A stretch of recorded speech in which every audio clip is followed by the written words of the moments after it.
Good evening! Ayan. Huwag nating kalimutan ang ating fermented garlic. Diba? Huwag nating kalimutan. Alam nyo guys, sa lahat ng iniinom ko, dito ako nanghihina. Kapag tinititigan ko na siya, maglisod lagi kong Tagalog ba sa mukha, uy. Pero dahil sa inyo, pilitin ko talagang magtagalog guys. Para maintindihan nyo maman ako ba. Yan. Ang bago. Alam nyo, tinititigan ko lang siya. Namumblema na ako sa laki ng mga bawang ba. Kung kaya ko ba siyang nguyain. Yan o. Kita nyo yan?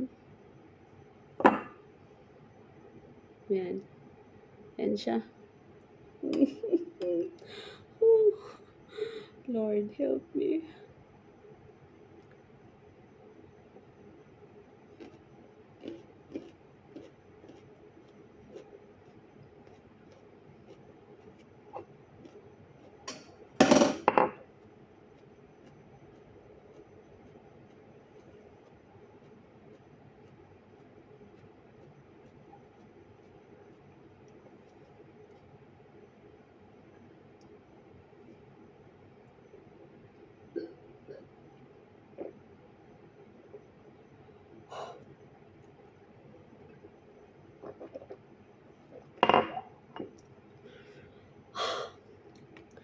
Grabe guys, ang anghang.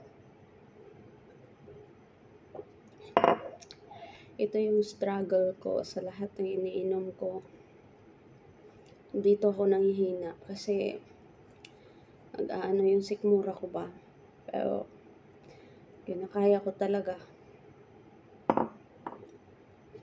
Grabe, ang anghang niya. Halos di ko malunok kung walang tubig.